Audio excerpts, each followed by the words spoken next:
Dhaka medical college হাসপাতালের নিবিড় পরিচর্যা কেন্দ্র আইসিইউতে জীবন মৃত্যুর সঙ্গে পাঞ্জা লড়ছেন ২১ বছরের সাজিদ চৌধুরী রাফি। মাথায় ইটের আঘাতে গুরুতর চোটের অস্ত্রোপচারের পর থেকে এখনও চোখ মেলে তাকাননি তিনি।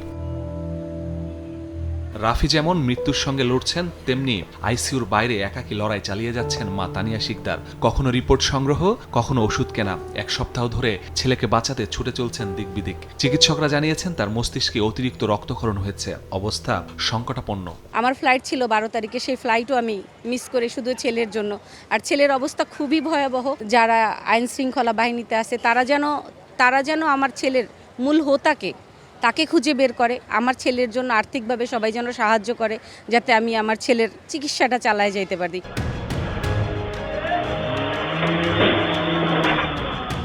মঙ্গলবার রাত ১:১টার দিকে রাজধানীর পূর্ব শেওড়াপাড়া হয়ে মোটরসাইকেলে বাসায় ফিরছিলেন রাফি। আগে থেকেই ওত পেতে থাকা একজন তাকে দাঁড়াতে সংকেত দেয়, না দাঁড়ানোয় আরেকজন চলন্ত বাইকে ইট দিয়ে আঘাত করে নিচে ফেলে দেন। এরপর অটোরিকশায় তুলে রাফিকে নিয়ে চলে যান। ইট দিয়ে মাথা থেতলে মোটরসাইকেল ছিঁড়ে নিয়ে চলে যাচ্ছে, এমন একটি ফুটেজ সামাজিক যোগাযোগ মাধ্যমে আসার পর সবাই ভেবেছিল এটি ছিনতাইয়ের ঘটনা। পুলিশ যখন তদন্তে নামে তখন তারাও এই অ্যাঙ্গেলে কাজ শুরু করে, কিন্তু পরে জানা যায় এটির পিছনে আছে অন্য কোনো ঘটনা। সিসিটিভি ফুটেজ ভাইরালের পর হত্যা চেষ্টা মামলা করে তার চাচা। পুলিশও তদন্তে নামে। ফুটেজ দেখে পুলিশ জানতে পারে রাফিকে আঘাতকারী তার পূর্ব পরিচিত। ময়মনসিংহ সীমান্ত থেকে আঘাতকারী মোহাম্মদ পারভেজকে গ্রেফতার করা হয়। গ্রেফতার হয় ফয়সাল ওরফে কালু ও আনোয়ার হোসেন বাবু নামে আরও দুজন। পুলিশের দাবি এটি ছিনতাই নয়, পূর্বশত্রুতার জের।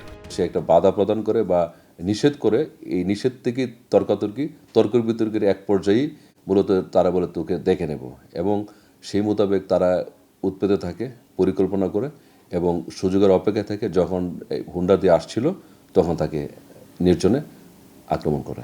এটি হলো মূল কারণ, পূর্বশত্রুতা।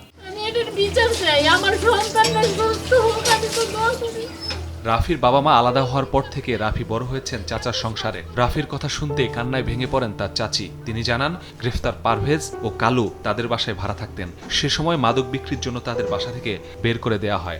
রাফি জানছে যে কোনো কারণে, পরে পুলিশও নিয়ে আসছিল। পুলিশ নিয়ে এসে পরে ঘর দেখাই দিছে, ঘর তন্ন করে খুঁজছে, কিছু পায় নাই। ওইখান থেকে একটা ক্ষোভ ছিল। রাফির চাচা জানান, তার চাচাতো ভাইরা সম্প্রতি জমি দখলের চেষ্টা করে। সেই জমি দখলমুক্ত করতে রাফি তাদের বন্ধুদের নিয়ে সেই জমিতে আড্ডা দিত। সেখানে পারভেজ ও কালু এসে মাদক বিক্রির চেষ্টা করে। এটিতে বাধা দেয় রাফিকে হুমকি দিয়েছিল গ্রেফতারকৃতরা। আমার তো সন্দেহ হয় আমার বাড়িঘর নিয়ে যাইতেছে আমার চাচারা, সেই সুবাদে রাফি অ্যাক্সিডেন্ট, এগুলো আমার সন্দেহ তো হয়ই।